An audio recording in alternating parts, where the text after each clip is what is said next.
በዚህች ቅጽበት በአማራ ምድር በሚገኙ ሸለቆዎችና ተራሮች ላይ የጥይት ዶፍ እየዘነበ ነው። ደም ይፈሳል፣ መንደሮች ይነዳሉ፣ የሰው ሕይወት እንደ ቅጠል ይረግፋል። በዚህ በሚዘገንን የጦርነት አውድማ ውስጥ እርስ በርሱ የሚጣረስ አእምሮን የሚያወዛግብና ልብን የሚሰብር ሁለት የተለያየ ዓለም እናያለን። በአንድ በኩል የድሃ ልጅ በክላሽ እየሞተ የሀብታም ልጅ የፖለቲከኛ ልጅ በዶላር አሜሪካና አውሮፓ ይንደላቀቃል የሚል የፖለቲካ ፕሮፓጋንዳ ጆሮን ያደነቁራል። በሌላ በኩል ደግሞ የገዛ አብራካቸውን ክፋይ የገዛ ልጆቻቸውን አስክሬን ተራምደው እንባቸውን ውጠው ግንባር ላይ የሚዋደቁ የጦር አበጋዞችን እናያለን። በአንድ በኩል ታጥቆና ተደራጅቶ የዘመተ ግዙፍ ሀገራዊ መደበኛ ሰራዊት አለ። በሌላ በኩል ደግሞ ከህዝብ ጋር የገጠመ አያሸንፍም፣ ጠላታችን ማን እንደሆነ አናውቅም፣ ጦርነቱ ግብ የለውም እያሉ በምርኮኛ ካምፕ የሚናዘዙ ከፍተኛ የጦር መኮንኖችን ድምፅ እንሰማለን። መሪዎች በውጭ ሀገር ሆነው ዲስኩርስ ሲያሰሙ፣ ዲያስፖራው በሶሻል ሚዲያ የቃላት ጦርነት ሲገጥም፣ ፖለቲከኛው ስለ ድርድርና ስልጣን ሲያልም፣ በሁለቱ ሰዓት መሃል በመዶሻና በሰንዳባው መካከል ተደቁሶ አሳሩን እየበላ ያለው ግን ያ መሳሪያ ለያዘው ምስኪን ህዝብ ነው። አርሶ አደሩ ማሳውን ትቷል። እናቶች አልቅሰው እንባቸው ነጥፏል። ትውልድ በከንቱ እየጠፋ ነው። እውነታው ግን የትኛው ነው? ይህ ጦርነት የጥቂቶች ልሂቃን የስልጣን ማግኛና የቸዝ ጨዋታ ነው ወይስ እውነተኛ የህዝብ የህልውና ትግል? ግዙፉን የመንግስት ሰራዊት ከውስጥ እየበላው ያለው የስነ ልቦና ስብራት ምንድን ነው? የዚህ ሁሉ ጠንካራ መጨረሻስ ወዴት ነው? አሸናፊውስ ማን ይሆናል? በዚህ ለየት ባለና ጥልቅ ዘገባ የፕሮፓጋንዳን ጭጋግ ገፈን መሬት ላይ ያለውን አመራር እውነት አፍረጥርጠን እናወጣለን። የኢትዮጵያንና የዓለምን ታሪክ ማህደሮች እየገለጥን የወታደራዊ ሳይንስና የፖለቲካ ኢኮኖሚ እውነታዎችን እያጣቀስን የተሰወረውን የዚህን ጦርነት ሌላኛውን ገጽታ እናሳያችኋለን። ይህ ትንታኔ የትኛውንም ወገን ላለማስቀየም ወይም ለማሞገስ የተሰራ አይደለም። እውነታውን ብቻ ለታሪክ ሚዛን የሚያቀርብ ዘገባ ነው። በአንድ በኩል እንዲህ የሚል ትርክት ይሰማል። ትግሉን ከላይ ሆነው የሚዘውሩት አመራሮች ልጆቻቸውን በአውሮፓ፣ በአሜሪካ፣ በቻይናና በአውስትራሊያ ታዋቂ ዩኒቨርሲቲዎች እያስተማሩ ነው። ይህ እድል ያልገጠማቸው ደግሞ በአዲስ አበባና በባህር ዳር ከተሞች ዘመናዊ ህንፃዎችን እየገነቡ ቤተሰቦቻቸውን በምቾት አስቀምጠዋል። በየተራራውና በየሸለቁ የሚሞተው ደሙን የሚያፈሰውና አጥንቱን የሚከሰክሰው ግን የድሃው ገበሬ ልጅ ነው። ይህ ትርክት ጦርነቱ የጥቂት ልሂቃን የስልጣንና የጥቅም ማግኛ እንጂ የህዝብ አይደለም የሚል ነው። በሌላ በኩል ደግሞ ፈጽሞ የተለየ ምስል ይንጸባረቃል። የፋኖ ትግል ህዝባዊ ነው። ከህዝብ ጋር ገጥሞ ያሸነፈ ምድራዊ ኃይል የለም። ይህን የሚሉት ደግሞ በውጊያ የተማረኩት የመንግስት መከላከያ ሰራዊት ከፍተኛ መኮንኖች፣ ኮሎኔሎችና ሻለቃዎች ናቸው። ማንም ወታደር ራሱን ወንድም መግደል አይፈልግም። ምናልባትም የውጭ ጠላት መጥቶ ከነ ክብሬ በድንበር ላይ ተዋግቼ ብሰዋ መርጥ ነበር። አሁን ግን የት እንደሚወስዱን ለምን እንደምንዋጋ አናውቅም። ጦርነቱ ግብ የለውም ሲሉ ይደመጣሉ። እነዚህ ሁለት ትርክቶች የአሁኗን ኢትዮጵያ በተለይም በአማራ ክልል እየተካሄደ ያለውን አስከፊ ጦርነት በትክክል የሚገልጹ ሁለት ጽንፎች ናቸው። አንደኛ ወገን የጦርነቱን የፖለቲካ ኢኮኖሚና የልሂቃኑን ግብዝነት ሲያጋልጥ፣ ሁለተኛው ወገን ደግሞ መደበኛ ሰራዊት በህዝብ ውስጥ ከሚዋኝ የሽምቅ ተዋጊ ጋር ሲገጥም የሚገጥመውን ስነ ልቦናዊና ወታደራዊ ስብራት አመላካች ናቸው። በእነዚህ ሁለት ትላልቅ ትርክቶች መሃል ግን አንድ የማይካድ መሬት ላይ ያለ መራር እውነት አለ። ይኸውም ህዝቡ አሳሩን እየበላ ነው። እናቶች እያለቀሱ ናቸው። ትምህርት ቤቶች ፈራርሰዋል፣ ወድመዋል። ሆስፒታሎች ወድመዋል። ገበሬው ማሳውን ትቶ ተሰዷል። በዚህ ዘገባ የታሪክ ማህደሮችን ገልጠን የፖለቲካ ሳይንስና የወታደራዊ ስትራቴጂ እውነታዎችን አንግበን እኚህን ሶስት ጉዳዮች የአመራሮቹ ኑሮ፣ የሰራዊቱን ስነ ልቦናና የህዝቡን መከራ በሚዛናዊነት እንመረምራለን።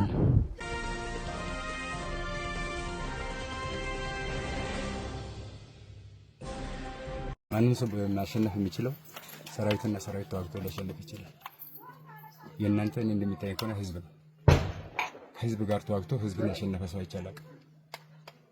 ከህዝብ ጋር ተዋግቶ ማንም ሰው ያሸንፋል። ስለዚህ እንደዚህ አይነቱ ጦርነት መቆም አለበት ባይ ነኝ እንደኔ። ምክንያቱም አሸናፊም ተሸናፊም የለበት። ይሄን አስቦም ወደ ውትድርና የሚገባ ሰው አዲስ ሰው ካለ እጁን መሰብሰብ አለበት ብዬ ነው የማስበው። የነሱ ልጆች የት ነው ያሉት? አሜሪካ፣ ጀርመን፣ አውስትራሊያ፣ አዲስ አበባ ነው ያሉት። ባህር ዳር ቤት እየተገዛላቸው ትምህርት እየተማሩ የድሃ ልጅ ይሞታል።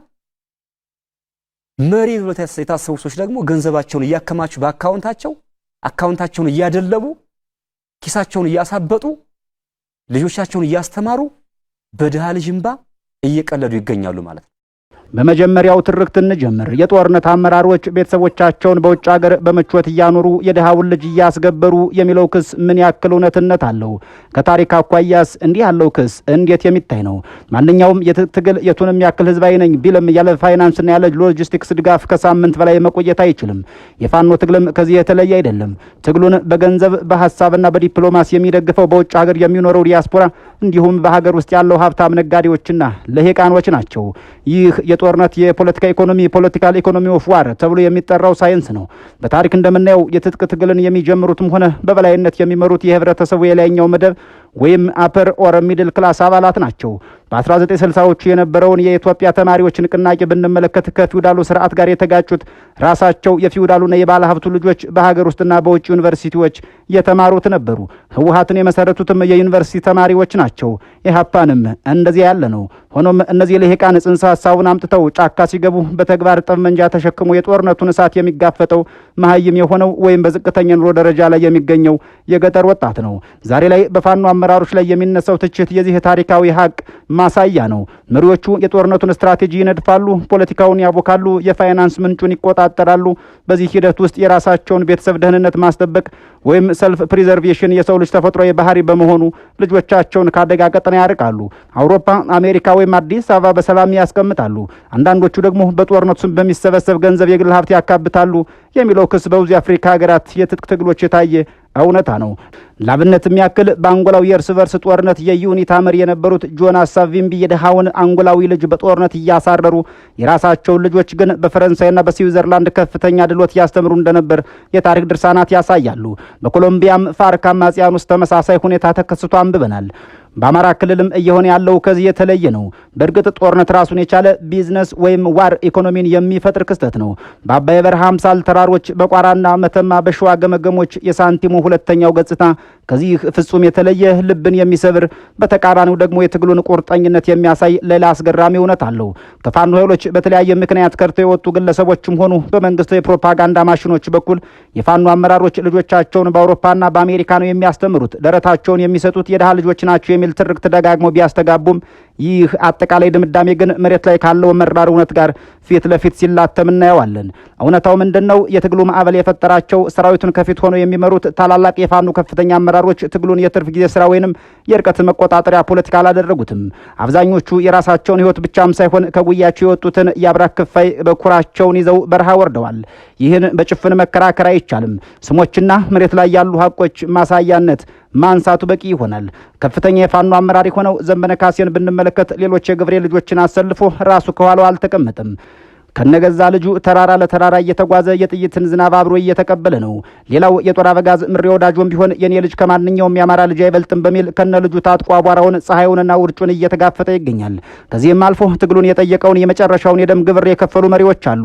አንጋፋውና በህዝብ ዘንድ ከፍተኛ ከበሬታ ያለው መሳፍን ተስፉ ሌላውን እያስገበረ ራሱ አልተቀመጠም። የራሱን የገዛ ልጁን ነው በጦርነት ግንባር የገበረው።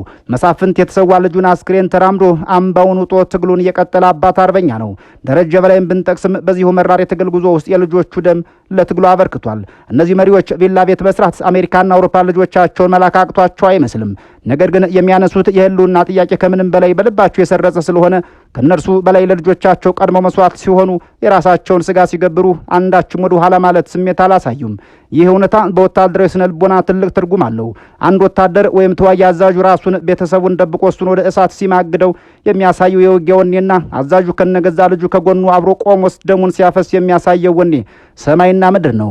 ዛሬ የፋኖ ሰራዊት በጽናት ሲዋጋ የሚታየው አዛዦቹ የጦር ሜዳውን ደም ግብር እኩል አልፎ ተርፎን በላቀ ሁኔታ እየከፈሉ መሆናቸውን ስለሚያይ ጭምር እንደሆነ የሚነገር ነገር ነው። ስለዚህም የደሃ ልጅ ይሞታል፣ የሀብታም ልጅ ይደላደላል የሚለው ፕሮፓጋንዳዊ ትርክት በነዘመነ ካሴ፣ በነምሬ ወዳጆ፣ በነመሳፍንት ተስፉና በነደረጀ በላይ ተግባራዊ መስዋዕትነት ፊት ሐሰን ሆኖ ይፈርሳል። መሪዎቹ በፖለቲካው ጨዝ ጨዋታ ውስጥ ህዝቡን ፓውን አድርገው እያስበሉ ሳይሆን ራሳቸውንም ቤተሰባቸውንም ልጆቻቸውንም በሰዓት ውስጥ ጨምረው የትግሉ እውነተኛ አካል መሆናቸውን በተግባር አስመስክረዋል። በመዶሻውና በሰንዳባው መሃል እየተቆሰለ ያለው የድሃው ገበሬ ልጅ ነው ብቻም ሳይሆን ራሱ የፋኖ አመራርም ከነሙሉ ቤተሰቡ መሆኑን የዚህ ጦርነት ሌላኛው ልብ የሚሰብርና ታሪክ የማይረሳው እውነታ ነው። እንዲያም ቢሆን የጦር መሳሪያ አዘዋዋሪዎች፣ የኮንትሮባንድ ነጋዴዎች እንዲሁም በዲያስፖራው ስም ገንዘብ ሰብሳቢዎች አይፈጠሩም ማለት አይደለም። በዚህ መሃል ዓላማውና እምነቱ ኖሮት ለመፍትሄው ዋጋለሁ ብሎ ጫካ የገባው የድሃ ልጅ ፖለቲከኞች የህዝብ መጫወቻ ፓውን የመሆን እድሉም እጅግ ሰፊ ነው። ሞት፣ መቁሰልና መፈናቀል የድሃው ዕጣ ፈንታ ሲሆን ድርድር፣ ስልጣንና የድህረ ጦርነት ሹመት ደግሞ የልሂቃኑ ክፍያ ይሆናሉ። ሞት፣ መቁሰል፣ የአካል መጉደልና መፈናቀል የድሃው የገበሬ ልጅ ዕጣ ፈንታ ሲሆን፣ በተቃራኒው ደግሞ ከጦርነቱ በኋላ የሚመጣው ድርድር፣ ስልጣን፣ ሹመትና ኢኮኖሚያዊ ጥቅማ ጥቅም የጥቂት ልሂቃን ክፍያ መሆኑን ታሪክ ደጋግሞ የመዘገበው የየዘመናቱ እውነታ ነው። ይህ በኢትዮጵያ ብቻ የተፈጠረ ወይም ዛሬ የተጀመረ አዲስ ክስተት አይደለም። የዓለም በተለይም የአፍሪካና የኢትዮጵያ የታሪክ ማህደሮች ይህንን መራር እውነት መዝግበው እያስነበቡን ናቸው። ላብነትም በደቡብ ሱዳን የሆነውን ማየት ብቻውን ለዚህ ነጥብ ማስረጃ ይሆናል። ከሱዳን ለመገንጠል ለግማሽ ክፍለ ዘመን በተደረገው ጦርነት በሚሊዮን የሚቆጠር ምስኪን የዲንካ የኑዌርና የሌሎች ብሔረሰብ አባላት ወጣቶችና ገበሬዎች አጥንታቸውን ከስክሰዋል፣ ደማቸውን አፍስሰዋል። ነጻነት መጥቶ ጁባ ላይ ባንዲራ ሲሰቀል ሹመቱን፣ ቪላ ቤቱንና የነዳጅ ሀብቱን የተቆጣጠሩት በጦርነቱ ወቅት በአውሮፓና አሜሪካ በድርድርና በዲፕሎማሲ ስም ሲመላለሱ የነበሩ የፖለቲካ ልሂቃንና የጦር አበጋዞች ናቸው። የደቡብ ሱዳን ገበሬ ዛሬም ድረስ በረሃብ አለንጋ እየተገረፈ ነው። ወደ ኢትዮጵያ ታሪክ ስንመጣ ደግሞ እውነታው ይበልጥ ፍንትው ብሎ የሚገለጥ ይሆናል። በ1983 ዓመተ ምህረት ደርግ ሲወድቅ ለ17 ዓመታት በየተራራው የተሰዉት እግራቸውን እጃቸውንና አይናቸውን ያጡት የህወሓት የኢህዲግና የኦነግ ተራ ታጋዮችና የገበሬ ልጆች ናቸው። ትግሉን ከድል ከደረሰ በኋላ ግን የድህረ ጦርነት ትርፉ የተከፋፈለው እንደታሰበው አልነበረም። ጥቂት የፖለቲካና የወታደራዊ አመራሮች የአዲስ አበባን ዘመናዊ ፎቆች ሲቆጣጠሩ፣ የኮንስትራክሽንና የንግድ ኩባንያዎችን እንደ ኤፈርት ያሉትን በስማቸው ሲያደርጉና ልጆቻቸውን በአውሮፓና አሜሪካ ዩኒቨርሲቲዎች ሲያስተምሩ፣ እውነተኛውን ዋጋ የከፈለው ተራው ታጋይ ደግሞ ኮሬብታ ተብሎ በተሰጠው መጠነኛ ካሳ አነስተኛ ሱቅ ከፍቶ ወይም ወደ መንደሩ ተመልሶ በድህነት እንዲማቅቅ ተፈርዶበታል። አንዳንዱማ የትግሉ ዓላማ ተጠለፈ ብሎ ሲጠይቅ ራሱ ባመጣው ስርዓት እስር ቤት እንዲገባ ተደርጓል። በቅርቡ በፕሪቶሪያው ስምምነት የተጠናቀቀውን የሰሜን ኢትዮጵያ ጦርነት እንመልከተው። ለ2 ዓመታት በዘለቀው አውዳሚ ጦርነት በመቶ ሺዎች የሚቆጠሩ የትግራይ የአማራና የአፋር ወጣቶች ህይወታቸውን አጥተዋል። በጦርነቱ መሃል መሪዎች የክተት አዋጅ ሲያውጁ የድሃው ልጅ ግንባር ሄዶ ሲያልቅ፣ መጨረሻ ግን በደቡብ አፍሪካ ፕሪቶሪያ ሄደው ሻምፓኝ ያነሱት የተጨባበጡትና የሽግግር መንግስት ሹመት ስልጣን የተከፋፈሉት ፖለቲከኞች ናቸው። ወጣቱ መቃብር፣ እናቱ ከነ ሐዘኗ፣ ገበሬው ከነ ረሃቡ ቀረ። ልሂቁ ግን ወደ ስልጣን ኮረቻው ተመለሰ። በአማራ ክልል አሁንም እየሆነ ያለውና ወደፊትም ሊሆን የሚችለው ከዚህ የተፈጥሮ ፖለቲካ ህግ ያመለጠ አይመስልም። ጦርነት ውስጥ የሚገቡ ኃይሎች ዞረው መቋጫቸውን የድርድር ጠረጴዛ ያደርጋሉ። ድርድር ደግሞ የስልጣንን የሀብት ክፍፍል እንደማለት ያለ ነው። ዛሬ በየጫካው በየተራራው አፈርድሜ እየበላ የሚዋጋው፣ ቤቱ የሚያቃጥልበት፣ ንብረቱ የሚዘረፍበት ማህበረሰብ የነገው የሰላም ስምምነት ወይም የድል ማግስት ተጠቃሚ ይሆናል ወይ የሚለው ትልቁ ጥያቄ ነው። ልሂቃን የፖለቲካ ትርክቱን ይቀርጻሉ። ለነጻነት፣ ለማንነት፣ ለህልውና እያሉ የሞራል ግዴታ ይጭናሉ። ህዝቡ ይህንን አምኖ ልጁን ይገብራል። ነገር ግን የሽግግሩ ሂደት ሲጀመር ኮፍያቸውን አውልቀው ሱፋቸውን ለብሰው ከበሮ የሚደልቁትና በስልጣን እርከን ላይ የሚቀመጡት እኒያ ልሂቃኖች ናቸው። ይህ ማለት ግን ትግል አያስፈልግም፣ ሁሉም ነገር ከንቱ ነው ማለትም አይደለም።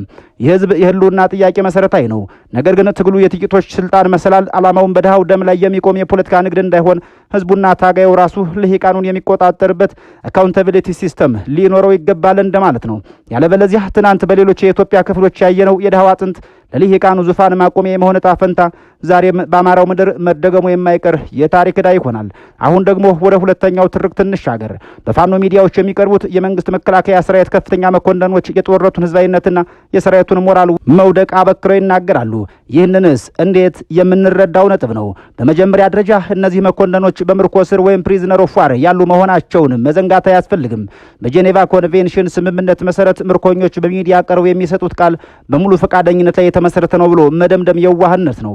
የፕሮፓጋንዳ ጦርነት ወይም ሳይኮሎጂካል ዋርፌር የማንኛውም ግጭት አካል ነው። ሆኖም የምርኮኞች ቃል ሙሉ በሙሉ ውሸት ነው ማለትም አይደለም። የሚናገሩት ነገር ትልቅ ወታደራዊ ስነ ልቦናዊ እውነትን የሚያዝል ይሆናል። ማንኛውም መደበኛ ሀገራዊ ሰራዊት ወይም ኮንቬንሽናል አርሚ የሚገነባው ሀገርን ከውጭ ጠላት ለመከላከል ነው። ወታደሩ ስልጠና ሲወስድ የሀገርን ሉዓላዊነትና የድንበር ደህንነትን እንዲያስከብር ተደርጎ ነው። ነገር ግን ይህ ሰራዊት ወደ ውስጥ ዞሮ የራሱን ህዝብ፣ የራሱን ቋንቋ ተናጋሪ፣ የራሱን ባህል ተጋሪ እንዲወጋ ሲታዘዝ ከፍተኛ የሆነ የሞራልና የስነ ልቦና ቀውስ ይገጥመዋል። ከነ ክብሬ ድንበር ተዋግቼ ብሰዋ መርጥ ነበር የሚለው የአንድ ምርኮኛ ኮሎኔል ቃል የጠቅላላውን ሰራዊት የልብ ትርታ የሚያመላክት ነው። በ1980ዎቹ መጨረሻ የደርግ ሰራዊት በኤርትራና በትግራይ ግንባሮች ሲዋጋ የነበረው ትልቁ ችግር የትጥቅ ማነስ አልነበረም። የነበረው ውጥረት የሞራል ስብራት ነበር። በዚያ ሰሞን ታላቁ የናደው እዝ ሲፈርስ ወታደሩ ለምን እዋጋለሁ፣ ማንን ነው የሚገድለው የሚለው ጥያቄ መመለስ ስላቃተው ነበር። ዛሬም በአማራ ክልል የሚዋጋው ሰራዊት ከፊት ለፊቱ ያለው ጠላት ሳይሆን አርሶ አደሩ፣ ወጣቱ፣ ነዋሪው መሆኑን ሲያይ የትግሉ ሞራሉ ይወድቃል። በተጨማሪም ከህዝቡ ጋር የገጠመው አያሸንፍም የሚለው አባባል ጥልቅ የሆነ ወታደራዊ ሳይንስን መሰረት ያደረገ ነው። የቻይናው አብዮት መሪ ማኦ ዜዱንግ ስለ ሽምቅ ውጊያ ሲጽፍ ሽምቅ ተዋጊው እንደ አሳ ነው፣ ህዝቡ ደግሞ እንደ ባህር ነው። አሳ ያለ ባህር መኖር አይችልም ብሎ ነበር። ፋኖ መደበኛ ሰራዊት አይደለም። መዋቅሩ የተሳሰረው ከማህበረሰቡ ጋር ነው። ማህበረሰቡ መረጃ ይሰጠዋል፣ ምግብ ያቀርብለታል፣ ይደብቀዋል። በእንዲህ አይነት አውደ ውጊያ ውስጥ ደግሞ የመንግስት ሰራዊት የሚያዋጋው ግልጽ ከሆነ ጠላት ጋር ሳይሆን ከማይታይ ኃይል ጋር ይሆናል። ገበሬው ቀን ሞፈሩን ይዞ ሲያርሱሎ ማታ ክላሹን አንግቦ ሊዋጋው ይችላል። ይህ ሁኔታ መደበኛውን ሰራዊት ለከፍተኛ ድካም፣ ብስጭትና ተስፋ መቁረጥ ይዳርገዋል። በአሜሪካ ታሪክ፣ በቪየትናም፣ በሶቪየት ህብረት ታሪክ፣ በአፍጋኒስታን የሆነውም እንዲህ ያለው ነው። ግዙፍ የጦር መሳሪያ አየር ኃይል ቢኖርም ህዝባዊ መሰረት ያለውን አማጺ ኃይል ሙሉ በሙሉ የጦር መሳሪያ ማጥፋት በታሪክ እጅግ በጣም አስቸጋሪ አልፎ ተርፎም የማይቻል ነው። በመሆኑም የመኮንኖች ንግግር ይህንን መራር ወታደራዊ እውነት የሚያንጸባርቅ ነው። ክቡራን ቤተሰቦች የልሂቃኑ ፖለቲካውና የሰራዊቱ ስነ ልቦና ቀውስ ተንትነናል። አሁን ደግሞ ወደ ጥልቁና እጅግ አሳዛኙ የታሪክ ክፍል እንሻገር። ፖለቲከኛው በውጭ ሀገር ሆኖ ዲስኩርስ ሲያሰማ ወታደሩና ተዋዩ መሳሪያ ሲማዘዝ መሀል ላይ ያለው መሳሪያ ያልያዘው ምንም የማያውቀው የህዝብ ክፍልስ ምን እየሆነ ነው? በማንኛውም የእርስ በርስ ጦርነት ውስጥ ከፍተኛውን ዋጋ የሚከፍለው ሰላማዊው ዜጋ ነው። በአማራ ክልል እየተካሄደ ያለው ጦርነት ይህንን መራር እውነት በተግባር የሚያመላክት ነው። ክልሉ ቀድሞውንም በድህነትና በተለያዩ ጦርነቱ ሲታመስ የቆየ ክልል ነው። አሁን ባለው ግጭት የንግድ መስመሮች ተዘግተዋል፣ ፋብሪካዎች ቆመዋል፣ ባንኮች ተዘርፈዋል ወይም አገልግሎት አቋርጠዋል። አርሶ አደሩ ማዳበሪያ አግኝቶ በወቅቱ ማረስ አልቻለም። ይህ ማለት የዘንድሮ ጦርነት የነገው ረሃብ ነው እንደማለት ነው። የዋጋ ግሽበቱ ቁጥጥር ውጭ ሆኖ የዕለት ጉርስ ማግኘት ለብዙሃኑ ህይወትና የሞት ትግል ሆኗል። ትምህርት ቤቶች ወደ ጦር ካምፕነት ተቀይረዋል። በሚሊዮን የሚቆጠሩ ህጻናት ከትምህርት ገበታቸው ተፈናቅለዋል። ሆስፒታሎችና ጤና ጣቢያዎች የመድኃኒት አቅርቦት አጥተው ህሙማን በየቤቱ እየሞተ ነው። እርጉዝ እናቶች በወሊድ ምክንያት ህይወታቸው ያልፋል። ይህ ትውልድን የመግደል ያክል ከባድ ኪሳራ ነው። ህዝቡ በሁለት ሰዓት መሃል እየተቃጠለ ነው። በቀን የመንግስት ኃይሎች ሲመጡ ለምን አማጽያንን ደበቃችሁ፣ ለምን ቀለብ ሰፈራችሁ ተብሎ ይደበደባል፣ ይገደላል፣ ይታሰራል። በማታ ደግሞ የታጠቁ ኃይሎች መጥተው ለምን ለመንግስት ኃይል መረጃ ሰጣችሁ፣ ለምን ግፍር ከፈላችሁ በማለት እርምጃ ይወስዱበታል። ይህ ክሮስፋየር ዳይናሚክስ ህዝቡን በማያባራ የፍርሃት ጥርጣሬና የተስፋ መቁረጥ አዙሪት ውስጥ ከቶታል። ፖለቲከኞች ስለ ጦርነት ሲያወሩ የመስዋዕትነት ዋጋ ይሉታል። ነገር ግን ይህንን ዋጋ የሚከፍለው ልጆቹን ውጭ ሀገር እያስተማረው ልሂቅ አይደለም። የሚከፍለው በባህር ዳርና በአዲስ አበባ ቪላ የገነባው የጦር አበጋዝም አይደለም። ዋጋውን እየከፈለ ያለው አቧራማ በሆኑ የገጠር መንደሮች ውስጥ ያለ ሕክምና እርዳታ የሚሞተው ቤቱ በከባድ መሳሪያ የሚፈርስበትና ንብረቱ የሚዘረፍበት ምስኪኑ ገበሬ ነው። ታዲያ ይህ ጦርነት ማብቂያው ምንድነው? አሸናፊ ውስጥ ማን ነው? በኢትዮጵያ የታሪክ ሰነዶች በግልጽ እንደሚያሳዩት የእርስ በርስ ጦርነት ውስጥ አሸናፊ የሚባል የለም። በ1960ዎቹ የኤርትራ ነጻነት ግንባር ትግል ሲጀመር ማዕከላዊ መንግስት በኃይል ለማዳፈን ሞክሮ ነበር። ውጤቱ 30 ዓመት የፈጀ የሁለቱንም ሀገራት አቅም ያደቀቀ ጦርነት ሆነ። በሰሜን ኢትዮጵያ ትግራይ በቅርቡ የተካሄደው ጦርነት በሚሊዮን የሚቆጠሩ ሰዎችን ሕይወት በልቶ በመጨረሻ በፕሪቶሪያ የድርድር ጠረጴዛ ላይ ተቋጨ። የአማራ ክልል ጦርነትም በዚህ የተለየ ዕጣ ፈንታ እንደማይኖረው እየተነገረ ነው። የመንግስት ሰራዊት ፋኖን በጠመንጃ ኃይል ሙሉ በሙሉ አጥፍቶ ሰላምን ማምጣት እንደማይቻል የምርኮኛ መኮንኖች ቃልና የጦርነቱ ቆይታ አመላካች ናቸው። በሌላ በኩል ደግሞ ፋኖ የመንግስትን ኃይል ሙሉ በሙሉ አሸንፎ ጠንካራ ማዕከላዊ መንግስት ባለባት ሀገር የስልጣን ሽግግር ማድረግ ቀላል እንደማይሆን የፖለቲካ ተንታኞች ይገልጻሉ። ውጤቱ የሚሆነው ያለመሸነፍና ያለማሸነፍ አዙሪት ውስጥ መግባት ነው። በዚህ አዙሪት ውስጥ ጦርነት በረዘመ ቁጥር የልሂቃኑ የፖለቲካ ንግድ ይሰፋል። ዲያስፖራው በዩቲዩብና በፌስቡክ የሚያደርገው ጦርነት ይገላል። የሀብታሙ ልጅ ትምህርቱን ይጨርሳል። የድሃው ልጅ ደግሞ ደሙን በከንቱ ያፈሳል። ይህ ዘገባ የትኛውንም ወገን ለመኮነን ወይም ለማጽደቅ የቀረበ ሳይሆን የአማራን ህዝብ ልክ እንደ ሌሎች የኢትዮጵያ ህዝቦች የመልካም አስተዳደር፣ የፍትህና የደህንነት ጥያቄዎች እንዲመለሱለት የሚሻ ነው። እነዚህ ጥያቄዎች ህጋዊና ትክክለኛ ናቸው። ነገር ግን እነዚህ ጥያቄዎች ሽፋን በማድረግ በህዝብ ደምና አጥንት ላይ የራሳቸውን የፖለቲካና የኢኮኖሚ ግብ ለማሳካት የሚንቀሳቀሱ ልሂቃንን መለየት የህዝቡ በተለይም የወጣቱ ኃላፊነት ይሆናል። ወታደሩም ቢሆን ለምን እዋጋለሁ፣ ማንን የምገድለው ብሎ መጠየቅ ያለበት ምርኮኛ ከሆነ በኋላ ሳይሆን መሳሪያ ከማንሳቱ በፊት ነው። ሰራዊቱ የህዝብ እንጂ የፖለቲከኞች ስልጣን ማስጠበቂያ መሆን የለበትም፣ አልነበረበትም። መንግስት ህዝባዊ ጥያቄዎችን በኃይልና በጦር መሳሪያ ለመፍታት የሚያደርገው ሙከራ ሀገሪቷን ወደ ከፋ ቀውስ እንጂ ወደ መፍትሄ እንደማያመጣት ከታሪክ ሊማር ይገባል። በመጨረሻም ጦርነት በሰው ልጅ ላይ የሚያደርሰው ትልቁ ውድቀት ነው። ዛሬ የምንሰማው የተኩስ ድምፅ የነገውን ልጆቻችንን ተስፋ እያጨለመ ነው። መፍትሄው የፖለቲካውን ቼዝ ጨዋታ አቁሞ እውነተኛ ሁሉን አሳታፊና ቅንነት የተሞላበት የሰላም ውይይት ማድረግ ብቻ ይሆናል። እስከዚያው ግን በልሂቃኑ ፖለቲካና በሰራዊቱ ስነ ልቦና ቀውስ መሃል የድሃው ኢትዮጵያዊ ደም መፍሰሱን ይቀጥላል። ክቡራን ሆይ ሰናይ ጊዜ እየተመኘን በዚሁ እንሰናበታለን።